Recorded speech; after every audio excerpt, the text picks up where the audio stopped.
Hello guys, मेरा नाम है सत्यम झा और आप देख रहे हैं मेरा चैनल। तो आज हम लोग बात करने वाले हैं chapter 1 accounting principles concepts and convention, जो कि बीकॉम पार्ट 1 का पहला चैप्टर है। तो इस चैप्टर में हम लोग पढ़ेंगे कि जो भी अकाउंटिंग प्रिंसिपल्स होते हैं, कॉन्सेप्ट्स होते हैं, कन्वेंशंस होते हैं, इसमें क्या अंतर है। तो सबसे पहले हम लोग को इसके लिए जानना होगा कि अकाउंटिंग किसको कहते हैं। तो अकाउंटिंग जब हम लोग अपने जनरल टर्म या जनरल भाषा में भी यूज़ करते हैं तो हम लोग इसको रेफर करते हैं किसी भी चीज़ को नोट डाउन करने से या अकाउंट करने से। अकाउंट का मतलब होता है किसी भी चीज़ को नोट डाउन कर लेना। पर अकाउंटिंग का एक स्पेसिफिक मीनिंग है जो भी चीज़ फाइनेंशियली साउंड हो या जो भी चीज़ इकोनॉमिकली ट्रांसफरेबल हो, हम लोग उसी को फाइनेंशियल बुक्स में रिकॉर्ड करते हैं और उसी रिकॉर्डिंग को हम लोग अकाउंटिंग कहते हैं। तो accounting is the language of business which act as a means for communicating financial information about the business। आगे चलते हैं अकाउंटिंग प्रिंसिपल्स पर। अकाउंटिंग प्रिंसिपल्स क्या है? अकाउंटिंग प्रिंसिपल्स है जनरल गाइडलाइंस और जनरल पाथ कि हम लोग अपने बुक्स को कैसे प्रिपेयर करें। जैसे कि हमारे पास कोई गुड्स है या कोई एक टेबल है जिस पर हम लोग काम करते हैं, वो हमने खरीदा। अब हम लोग उस टेबल को गुड्स वाले आइटम में भी रिकॉर्ड कर सकते हैं। पर अकाउंटिंग प्रिंसिपल हम लोग को ये कहता है जो भी चीज़ हम लोग को 12 महीने से ज़्यादा फायदा दे और हमारे साथ रहे तो हम लोग उसको नॉन करेंट एसेट में डालते हैं। तो ये यहाँ पर अकाउंटिंग प्रिंसिपल्स की वजह से ही हम लोग इसको उस गुड्स को गुड्स की कैटेगरी में ना डालकर एसेट की कैटेगरी में डालें। अब अकाउंटिंग कॉन्सेप्ट है कुछ। अब कॉन्सेप्ट, कन्वेंशन और पोस्टुलेट्स में क्या अंतर है? कॉन्सेप्ट्स जिसको हम लोग बोलते हैं जनरल नेसेसरी एजम्पशंस, जो कि हम लोग को मानना ही होगा अगर कोई भी बिजनेस हम लोग अगर सेटअप करेंगे या कोई भी इकोनॉमिक ट्रांजैक्शन होगा तो ये चीज़ हम लोग को मानना ही होगा। इसके बिना कुछ हो ही नहीं सकता। जैसे अगर हम लोग कभी भी बिजनेस स्टार्ट करेंगे तो हम लोग जब बिजनेस स्टार्ट करें तो सबसे पहले हम लोग ने क्या स्टार्ट किया है? बिजनेस। दूसरा, बिजनेस हम लोग क्यों स्टार्ट कर रहे हैं? ताकि हम लोग पैसा कमा पाए, यानी ये चीज़ पैसा से जुड़ा हुआ है। तो जो हम लोग आगे जो हम लोग पढ़ेंगे बेसिक अकाउंटिंग एजम्पशंस में, तो इसमें हम लोग डिस्कस करेंगे आगे। कन्वेंशन, यानी कन्वेंशन का मतलब होता है जो बहुत पारंपरिक दिनों से चला आ रहा है या बहुत पहले से पढ़ा जा रहा है।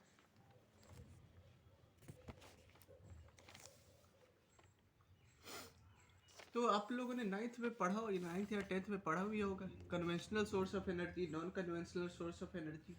इसका मतलब जो भी पारंपरिक तौर से इस्तेमाल किया जा रहा है अकाउंटिंग ट्रीटमेंट, इसमें हम लोग ये पढ़ते हैं। पोस्टुलेट्स, पोस्टुलेट्स एक तरह का ऐसा अजम्पशन है जिस पर हम लोग सवाल नहीं उठा सकते या एक तरह का कॉमन सेंसिकल चीज़ है जिसको हम लोग को एक्सेप्ट करना ही होगा और इसके लिए कोई प्रूफ का भी जरूरत नहीं है। Gaps, generally accepted accounting principles, generally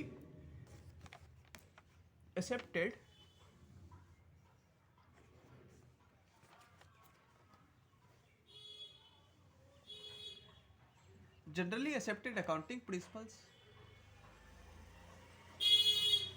इसका मतलब गैप्स। तो इसका मतलब ये होता है जो भी चीज़ हम लोग जनरली एक्सेप्ट कर लिए हैं, यानी जब भी हम लोग बिजनेस सेटअप करेंगे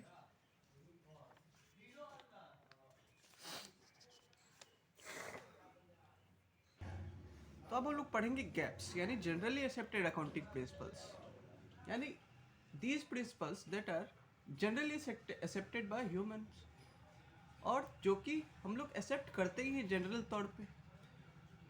जैसे कि all the transaction is recorded at historical cost, यानी जो भी चीज़ हिस्ट्री यानी हिस्टोरिकल कॉस्ट में घटा है हम लोग उसी चीज़ को अपने अकाउंट्स बुक्स में कंसीडर करते हैं, उसका प्रेजेंट वैल्यू हम लोग नहीं दिखाते। जैसे कि कोई एसेट हम लोगों ने आज से 5 साल पहले 1 लाख में खरीदा, अभी उस एसेट का भले ही मार्केट वैल्यू कम हो गया हो क्योंकि एसेट पर डेप्रिसिएशन होता रहता है हर साल। पर हम लोग उस एसेट को रिकॉर्ड करेंगे उसके हिस्टोरिकल कॉस्ट पे, यानी उस एसेट का एक कॉस्ट 1 लाख ही हम लोग के बैलेंस शीट में शो होगा। अब जब हम लोग आगे डेप्रिसिएशन पढ़ेंगे तो इसके बारे में भी चर्चा करेंगे।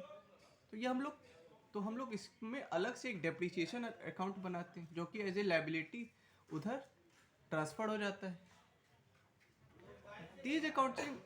These principles of accounting are not static. ये एक जगह पर रुका नहीं रहता है, ये हमेशा स्थिर नहीं रहता है, ये हमेशा इवॉल्व होता रहता है। अलग अलग सिचुएशन में अलग अलग चीज़ हम लोग इवॉल्व करते रहते हैं। आगे आता है नेचर ऑफ अकाउंटिंग प्रिंसिपल्स। तो जो भी चीज़ है अकाउंटिंग प्रिंसिपल्स में वो ह्यूमन द्वारा बनाया गया है, यानी मैन मेड है। These are the broad guidelines. ये बहुत ही ब्रॉड गाइडलाइंस है, यानी ऐसा नहीं कि हम लोग एक ही चीज़ को एक ही चीज़ में फिक्स करके चले। ये एक तरह को हम लोग को एक पाथ दिखाता है, हम लोग उस पाथ से अलग भी जा सकते हैं और कुछ अपना भी लगा सकते हैं अपनी कंपनी की सिचुएशन के हिसाब से भी। Not universally applicable. अब हर जगह हर इंडस्ट्री तो सेम होगा नहीं, तो ये यूनिवर्सली एप्लीकेबल भी नहीं है, यानी कोई एक जो प्रिंसिपल है वो हर जगह एप्लीकेबल हो ये जरूरी नहीं है। पर जो अकाउंटिंग एजम्पशन है, जो चीज़ हम लोग एज्यूम किए है वो हर दुनिया में हर जगह सेम होगा, वो हम लोग आगे पढ़ेंगे अभी। लैक ऑफ वेरिफिकेशन, यानी इसका हम लोग वेरिफिकेशन नहीं कर सकते, यानी ऐसा क्यों होता है हम लोग ये नहीं जानते। एवर इवॉल्विंग, यानी हमेशा कंपनी के सिचुएशन के हिसाब से, ऑडिटर के एक्सपीरियंस के हिसाब से, अकाउंटेंट के एक्सपीरियंस के हिसाब से इवॉल्व होता रहता है। आगे चलते हैं फीचर्स ऑफ अकाउंटिंग प्रिंसिपल्स पर। तो सबसे पहले यूजफुल है, इसको हम लोग अपने फायदे के लिए इस्तेमाल करते हैं, रिकॉर्डिंग के लिए। दूसरा ऑब्जेक्टिव, यानी इसको हम लोग वेरीफाई कर सकते हैं।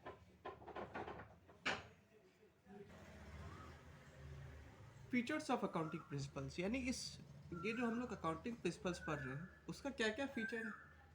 तो सबसे पहले ये यूजफुल है, यानी है हमारे जब हम लोग अकाउंट्स बुक प्रिपेयर करते हैं तो ये हम लोग को उस समय काम आता है।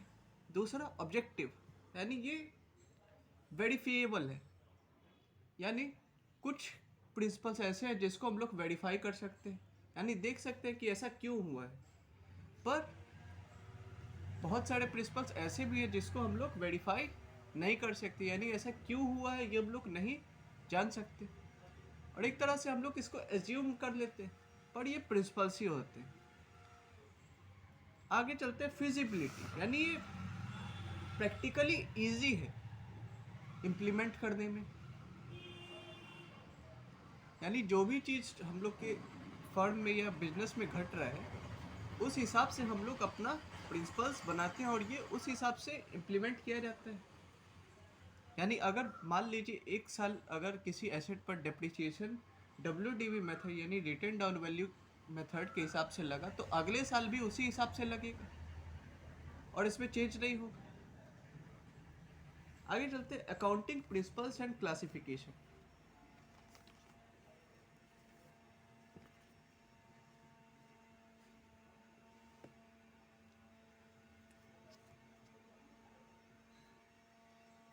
Accounting principles and classification.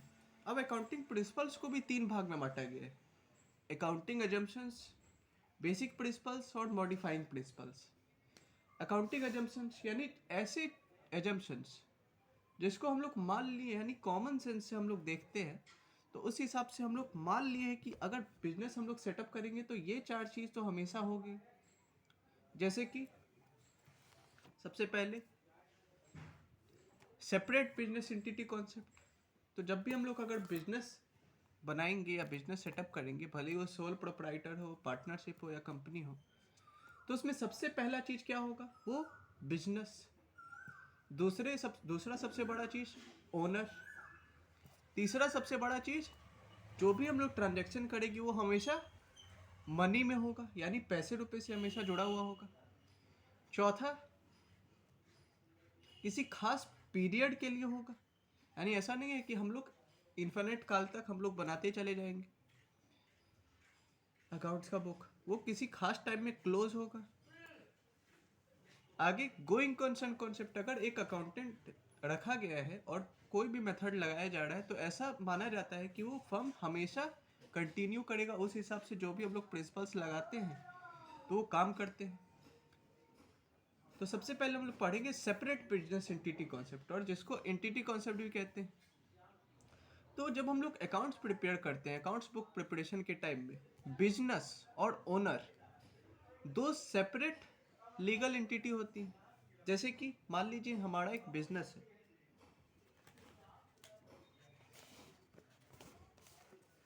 ABC private limited.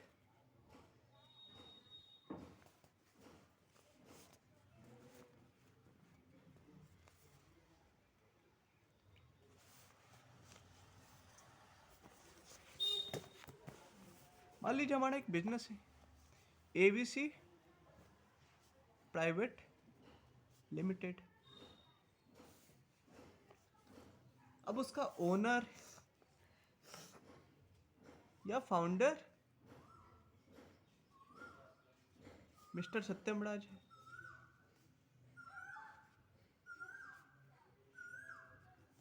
यानी ये एक बिजनेस एंटिटी है।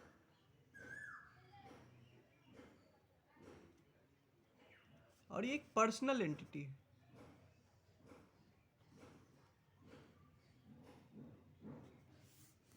इसका मतलब जो बिजनेस है वो जब हम लोग अकाउंट्स का बुक प्रिपेयर करेंगे तो वो अपने में खुद एक रिप्रेजेंटेटिव पर्सनल अकाउंट होगा, रिप्रेजेंटेटिव अकाउंट होगा। ये एक रिप्रेजेंटेटिव अकाउंट के नाम से जाना जाएगा। यानी हमारा जो बिजनेस है उसको हम लोग रिप्रेजेंट करवा रहे हैं इस नाम से, और हम लोग इसी नाम से अपने बिजनेस के बुक्स में जो भी बिजनेस होगा उसको रिकॉर्ड करेंगे।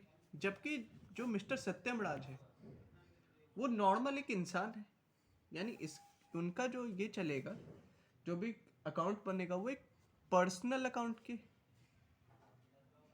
तरह काम करेगा। भले ही दोनों का काम सेम है, रिप्रेजेंटेटिव अकाउंट और दोनों पर्सनल अकाउंट, लेकिन ये एक चीज को रिप्रेजेंट करवा रहा है, जबकि जो पर्सनल अकाउंट है वो किसी एक खास पर्सन को रिप्रेजेंट करवा रहा है। तो ये दोनों जब हम लोग अकाउंट्स बनाएंगे तो दोनों अलग अलग तरह से हम लोग देखेंगे। तो ये तो हो गया, बात हो गया अकाउंटिंग ट्रीटमेंट के समय।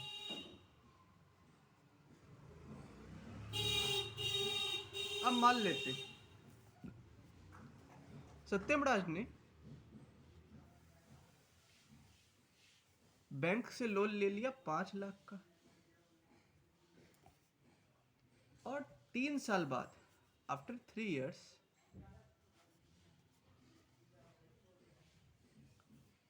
नॉट एबल टू पे, यानी उसको पे नहीं कर पाए। तो यहां पर जो सामने वाला बैंक होगा वो देखेगा कि क्या वो लोन उनके पर्सनल अकाउंट से लिया गया था या उनके बिजनेस अकाउंट से। तो भले ही उनका बिजनेस अकाउंट से लोन लिया गया हो, मान लेते हैं उन्होंने लोन लिया था एबीसी प्राइवेट लिमिटेड के नाम से 5 लाख का, पर उसके ओनर है सत्यम राज। तो हम लोग अकाउंटिंग ट्रीटमेंट में इसको अलग, दोनों को अलग ट्रीट करते हैं।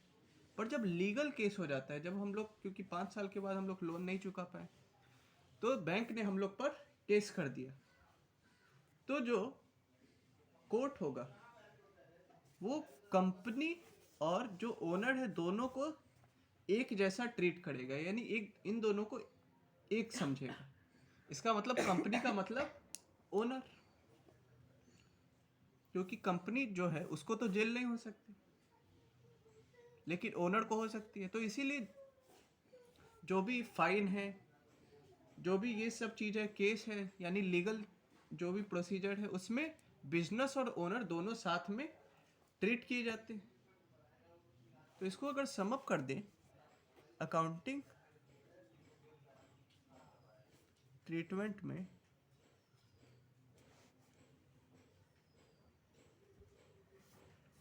बिजनेस और ओनर दोनों एक दूसरे से लिंक्ड नहीं रहते। ये अकाउंटिंग ट्रीटमेंट के समय एंटिटी कॉन्सेप्ट ये कहता है। लेकिन जब लीगल ट्रीटमेंट होगा,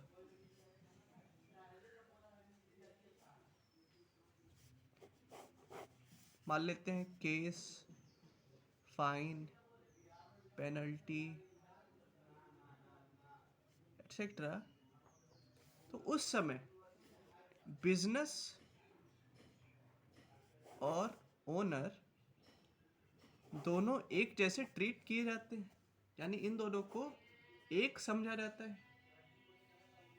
तो एंटिटी कॉन्सेप्ट इसी को कहते हैं।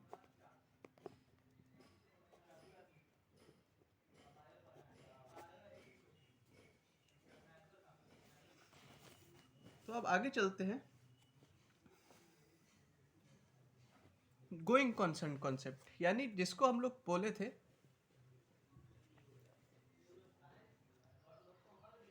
तो इसमें हम लोग ने पढ़ा था कि जब भी अकाउंटेंट किसी भी फाइनेंशियल बुक को प्रिपेयर करता है तो ये मान के चलता है कि जो बिजनेस है वो हमेशा के लिए और लॉन्ग रन के लिए कंटिन्यू करेगा।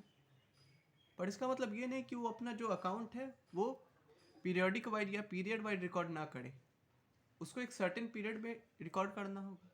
तो जो भी पॉलिसी कंपनी की होगी वो ऐसे रख के बनाई जाएगी कि जो भी बिजनेस है वो इन्फिनिट काल तक यानी लॉन्ग रन तक चलेगा, अनलेस उस पर कोई केस हो जाए या सिक, unless the BOD director of the enterprise declare the enterprise as sick यानी bankrupt कहला जाए, when the period of the enterprise yet to expire यानी उसका लाइसेंस एक्सपायर्ड होने का हो, when the license is cancelled, या unless ये लीगल ट्रीटमेंट उस पर कुछ ना हो जाए।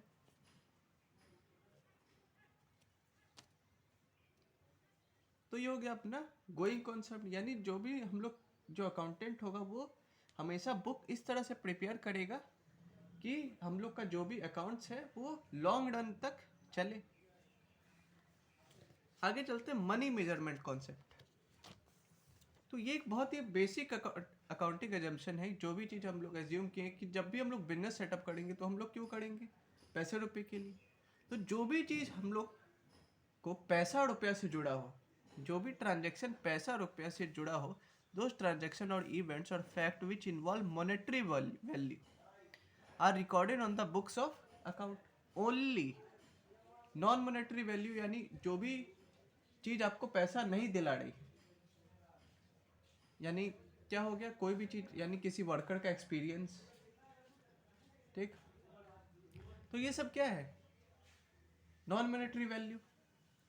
पर अगर किसी उसी एक्सपीरियंस के कारण आपको पैसा मिल रहा है तो आप लोग उस वर्कर को अलग से इंसेंटिव देते हैं उसके गुडविल के कारण। तो सेम चीज कंपनी में भी होता है। यहाँ तक कि गुडविल भी हम लोग को मॉनेटरी वैल्यू देता है, वो डायरेक्टली नहीं देता पर वो इनडायरेक्टली देता है। जब भी हम लोग बिजनेस करने जाते हैं और अगर अपना बिजनेस को बेचते हैं तो हम लोग को अंत में ये देखा जाता है कि हम लोग का बिजनेस क्या कर रहा है, या उसका ब्रांड वैल्यू कैसा था, या उसका गुडविल कैसा था।